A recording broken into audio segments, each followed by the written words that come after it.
सो noun का है आज आपका पार्ट 3। अब तक मैं आपको 2 पार्ट पढ़ा चुका हूँ नाउन के।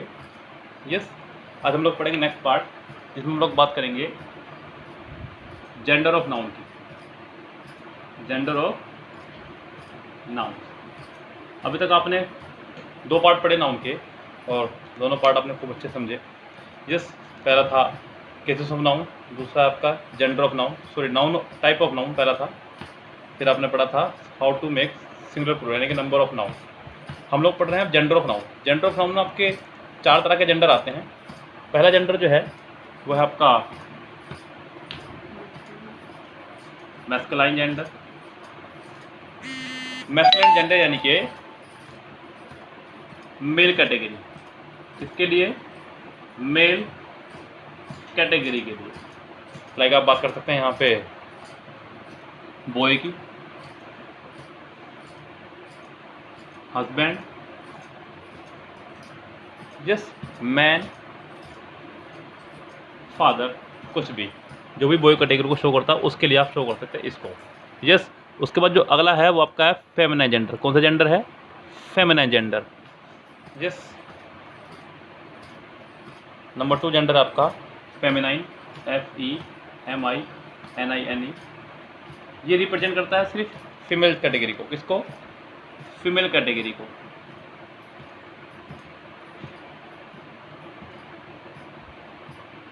यहाँ बात कर सकते हैं गर्ल की, वाइफ की और वूमा। यस, नेक्स्ट जो जेंडर है वो है आपका न्यूट्रल जेंडर। न्यूट्रल यानी कि कह सकते हैं आप यहाँ पे नॉन लिविंग जितने भी। यस, जो भी नॉन लिविंग है वो सभी इसमें आ जाएंगे आपके न्यूट्रल जेंडर में। जैसे कि कुछ भी चीज़, ये बोर्ड ही ले लो मेरा, टेबल, ये मोबाइल, चेयर, कुछ भी चीज़। यस, उसके बाद जो लास्ट है वो है आपका कॉमन जेंडर। क्या है? कॉमन, जहाँ आप ये ना क्लियर कर पाएँ कि बॉय के लिए इस्तेमाल हुआ है या गर्ल के लिए। और ये इम्पोर्टेंट भी, सबसे इम्पोर्टेंट यही है आपका। इसी से क्वेश्चन आपके एग्जाम में आते हैं, बताऊँगा कैसे। पहले आप इसको समझ लें खाली। जैसे कि आपने कहा टीचर, तो यहाँ ये क्लियर नहीं हो रहा है कि टीचर बॉय है या गर्ल। यस, दूसरा आपको देख सकते हैं स्टूडेंट। यस, डॉक्टर और एडवोकेट, ये सभी आपके हो गए कॉमन जेंडर। यहाँ पे कुछ भी क्लियर नहीं हो रहा है कि कौन कौन है, यानी कि यहाँ पे टीचर मेल है या फीमेल, ये क्लियर नहीं हो रहा है। स्टूडेंट से भी क्लियर नहीं हो रहा है, डॉक्टर से भी और एडवोकेट से भी। अब इससे प्रॉब्लम कैसे आती है, हम लोग पहले उसको प्रॉब्लम को बता दें और फिर आपको उसका सोल्यूशन बताएंगे क्या प्रॉब्लम से कैसे क्रिएट करेंगे, आप उसको सोल्व करेंगे।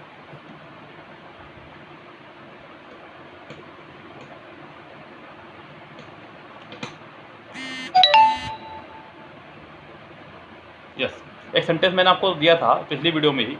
सेंटेंस सब कुछ ये कह रहा है कि अ डॉक्टर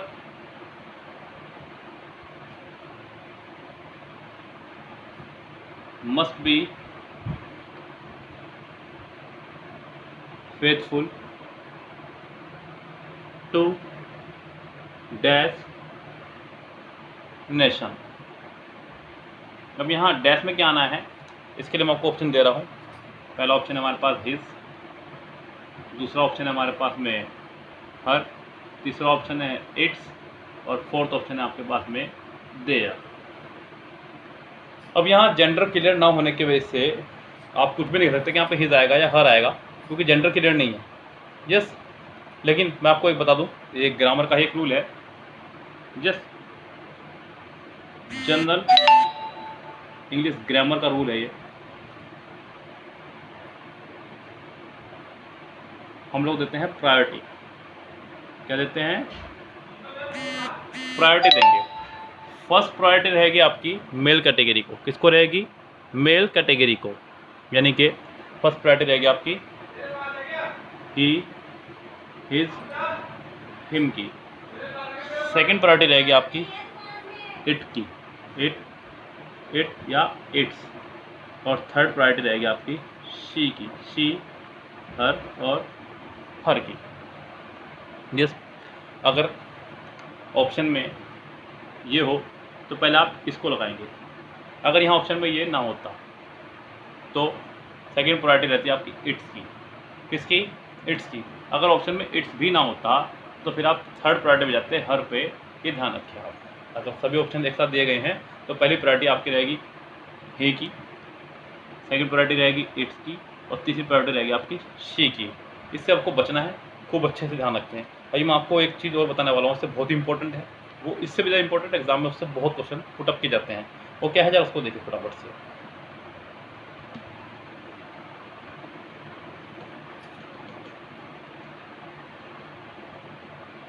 जैसे कि मैं आपको यहाँ पर कुछ एग्जाम्पल दे रहा हूँ, आपको देखना है यहाँ पे। मैंने कहा कि मैन शूज़, मैन शूज़ या मेल शूज़, मैन शूज़ या मेल शूज़, तो यहाँ पे कौन सा सही है? यस, जैसे कि मैं को लिख दूँ यहाँ पे, मैंने कहा मैन डॉक्टर या मेल डॉक्टर। अब इनमें से कौन सा सही है आपको ये बताना है। यस, तो मैं आपको बता दूँ, देखिए जब भी हम किसी की post job profession, post job profession वाले शब्दों का इस्तेमाल करते हैं, जब इनको बताने का इस्तेमाल करते हैं तो इस्तेमाल करते हैं मैन या वुमा का, मैन या वुमा का। और जब हम किसी को बता रहे हों उसका फिजिकल कैरेक्टरिस्टिक, जब बता रहे हों फिजिकल कैरेक्टरिस्टिक तब इस्तेमाल करते हैं मेल और फीमेल का। किसका? मेल और फीमेल का। अब यहाँ पे शूज़ से ये क्लियर हो रहा है कि ये शूज़ बॉय के हैं या गर्ल के। आपने शूज़ देखा, लाइक किसी लड़के ने अगर सैंडल पहन रखी तो आप उसे कह सकते हैं कि यार क्या लड़की वाले जूते पहने चल रहा है, और उन सैंडल पर कहीं लिखा होना कि लड़कियों के सैंडल है या लड़कों के हैं, लेकिन आप उन सैंडल को ही देख के समझ गए कि लड़कियों के सैंडल है, तो वो शो कर रहा है फिजिकल कैरेक्टरिस्टिक को। लाइक आपने पिंक कलर का अगर टी शर्ट पहन ली तो लोग कहेंगे कि आपने लड़की वाली टी शर्ट पहन ली। यस, तो फिजिकल कैरेक्टरिस्टिक, हालांकि पिंक कलर के लड़के नहीं पहन सकते हैं, लेकिन फिजिकल कैरेक्टरिस्टिक से शो होता है। यहाँ पे शूज़ से फिजिकल कैरेक्टरिस्टिक शो हो रहा है, जहाँ पे मैन का इस्तेमाल ना करके इसके साथ इस्तेमाल करेंगे मेल का। किसका इस्तेमाल करेंगे? मेल का। जबकि यहाँ पर हम बता रहे हैं किसी का रैंक, पद बता रहे हैं, डॉक्टर के लिए आप यहाँ पे मेल का इस्तेमाल नहीं कर सकते, यहाँ इस्तेमाल होगा आपका मैन डॉक्टर का। यस, ये ध्यान रखें। कुछ और भी इंपॉर्टेंट एग्जांपल मैं आपको उसके दे रहा हूँ, अभी उसको देखें एग्जांपल को। यस, बहुत अच्छा चैप्टर है ये वाला, बहुत ही बढ़िया चैप्टर, उसको देखें ध्यान से क्या कह रहा है। जैसे कि कुछ एग्जांपल यहाँ पे और भी है मेरे पास में। उसने कहा मैन सोल्जर, यस, आपने कहा वुमा डॉक्टर, ये सब पद बताए जा रहे हैं, तो बताए जा रहे हैं। आपने कहा मैन टीचर, तो ये सब आप इसके साथ में लगाएंगे मैन या वुमा। अगर आप फिजिकल कैरेक्टरिस्टिक बात कर रहे हैं तो इस तरह से कहेंगे। आपने कहा मेल शूज़, यस, आपने कहा फीमेल एसोसरी, यस, फीमेल एसोसरी, आपने कहा फीमेल ड्रेस। इस तरह से आप इस्तेमाल कर सकते हैं फिजिकल कैरेक्टरिस्टिक बताने के लिए मेल और फीमेल का। यस, और रैंक पोस्ट जॉब बताने के लिए इस्तेमाल कर सकते हैं मैन और वुमा का। यस, ये आप खूब अच्छे ध्यान रखें, ये सबसे इम्पोर्टेंट पोर्शन है इस पार्ट का। यस, साथ ही साथ एक चीज़ का और ध्यान रखें, यहाँ पे आपको बताना है वुमा और लेडी में डिफरेंस। वुमा और लेडी में डिफरेंस क्या होता है ये देखिए आप ध्यान से। यहाँ पर देखिए, वुमा का इस्तेमाल करते हैं जनरल वे में, नॉर्मल वे में अगर आप बात कर रहे हो तो आप इस्तेमाल करते हैं वुमा का, लेकिन जब बात कर रहे हैं आप आउट ऑफ रिस्पेक्ट की तब आप इस्तेमाल करते हैं लेडी का। किसका? लेडी का। जैसे कि एक एग्जांपल मैं यहाँ दे रहा हूँ आपको, एग्जांपल के माध्यम से समझिएगा। मैंने कहा I saw a dash on the road, और दूसरा मैंने कहा I talked a dash in the party. अब यहाँ पर कह रहा है कि I saw a dash on the road, मैंने रोड पर एक डैश देखी, यानी कि महिला। देखिए दोनों में ही महिलाओं के लिए इस्तेमाल हो रहा है, लेकिन आप पहले वाले वर्ड सेंटेंस में लेडी का इस्तेमाल नहीं कर सकते, क्योंकि आप सेंटेंस में यानी कि लेडी को देखते ही आपके मन में सम्मान का भावना कभी नहीं निकल के आएगी। यस, निकल के आती भी नहीं है।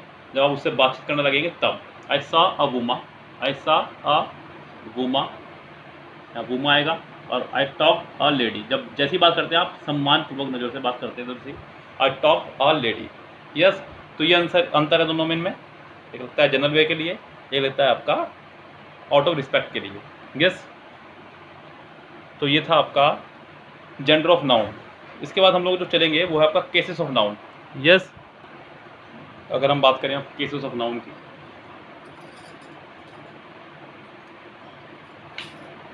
नाउन के केस। यस, मैं बिल्कुल बेसिक से पढ़ा रहा हूँ आपको, हर चीज़ ऐसे लेके चल रहा हूँ बिल्कुल सिंपल वे में।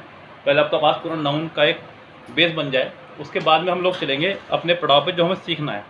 यस, नाउन के अगर केसेस की बात करूँ तो केसेस होते हैं 4 प्रकार के। कितने प्रकार के? पहला होता है नोमिनेटिव। क्या होता है? नोमिनेटिव, यानी कि आप इसे कह सकते हैं सब्जेक्टिव भी। क्या? सब्जेक्टिव केस, यानी कि when noun as subject position, जब नाउन का आप इस्तेमाल करें सब्जेक्ट की पोजीशन पर, उसको बोलते हैं नोमिनेटिव केस। उसके बाद दूसरा जो है वो है आपका ऑब्जेक्टिव केस। क्या है आपका?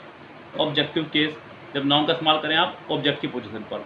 जैसे कि इन दोनों का एक एक एग्जांपल देख लें। मैंने कहा रामा कॉल्ड सीता। यहाँ रामा एक नाउन है लेकिन आया है सब्जेक्ट की पोजीशन पर। यहाँ सीता एक नाउन है लेकिन आया है ऑब्जेक्ट की पोजीशन पर। यस, अभी दूसरे कौन से हैं? पॉजेसिव और वोकेटिव, उसके बारे में भी जिक्र कर रहा हूँ, पर इसको खूब अच्छे समझ लें। देखिए कोई भी नाउन है या नहीं, इसका फैसला लेंगे आप इन 3 वर्ड से।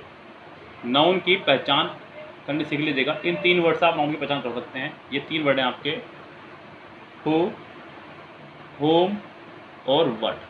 अगर सेंटेंस में आपको इन तीनों में से किसी भी एक का जवाब मिल जाए तो समझो दिया गया वर्ड आपका नाउन है। दिया गया वर्ड आपका नाउन है। अगर आपको इनका जवाब नहीं मिलता है तो दिया गया वर्ड नाउन नहीं है। हिंदी वालों के लिए बता दूं मैं, हु माने कौन, हु माने किसको, और व्हाट माने क्या। यस, अगर इनका जवाब आपको नहीं मिल रहा है तो समझ जाइएगा दिया गया वर्ड नाउन नहीं है। जैसे कि मैंने कहा रामा कॉल्ड सीता, रामा कॉल्ड सीता, तो who called Sita? Rama. Rama called हुम? सीता। तो ये दोनों दिए गए वर्ड आपके नाउन ही हैं। इनको खूब अच्छे से याद रखें आप।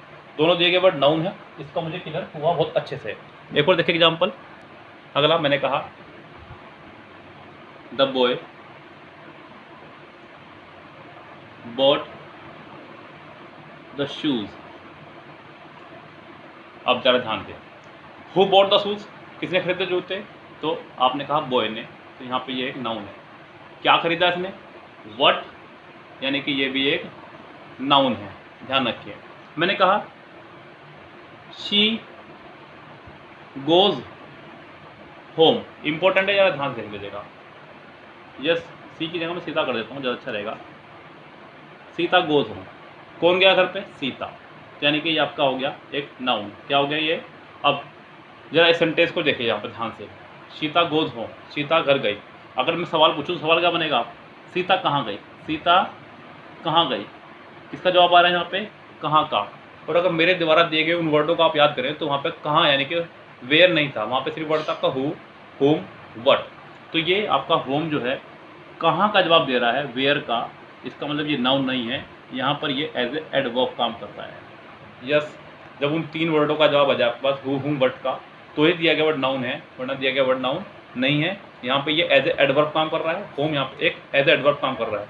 दूसरी बात, एक बात का और ध्यान रखें, गो के बाद हमेशा टू लगाते हैं, आपने पढ़ा होगा, लेकिन होम से पहले कभी टू नहीं लगाते, ये भी याद रखें। यस, गो की चाहे कोई सी फॉर्म आ जाए, होम से पहले कभी टू नहीं लगाएंगे। बाकी सबके साथ होम से पहले टू होता है, गो के बाद टू होता है, लेकिन होम से पहले कभी टू नहीं आएगा, इसलिए गो के बाद मैंने यहाँ टू नहीं लगाया। ये छोटी सी बातें मैंने आपको बता दी एक्स्ट्रा वे में। यानी नाउन का इस्तेमाल हमने करा एज ए सब्जेक्ट और ऑब्जेक्ट भी। एज ए सब्जेक्ट और ऑब्जेक्ट हम लोग एक चीज़ का और इस्तेमाल करते हैं, वो है आपका प्रोनाउन। क्या है? प्रोनाउन। प्रोनाउन का इस्तेमाल भी एज सब्जेक्ट और एज ए ऑब्जेक्ट किया जाता है। अब मैं पहले इसी की बात कर लूँ। सब्जेक्ट की पोजीशन पर केवल और केवल इस्तेमाल किया जाता है नाउन या प्रोनाउन का। किसका? नाउन या प्रोनाउन का। ऐसा क्यों? क्योंकि इन्हीं अधिकार है सिंगुलर और प्लूरल होने का, सिंगुलर और प्लूरल होने का। इसके अलावा आप किसी को भी नहीं लगा सकते, क्योंकि वर्ब भी आपके होते हैं दो फॉर्म में,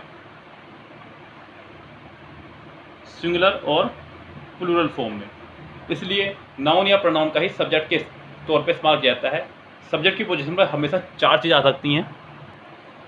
सब्जेक्ट की पोजीशन पर केवल 4 चीज़ें आती हैं, ध्यान रखें आप। सबसे पहली पोजीशन, इसको बहुत इंपॉर्टेंट तरह से ध्यान रखें आप, क्योंकि आपका PQRS में बहुत प्रॉफिट देने वाला है। यस, सेंटेंस रीअरेंजमेंट में आपको ये बहुत प्रॉफिट देगा।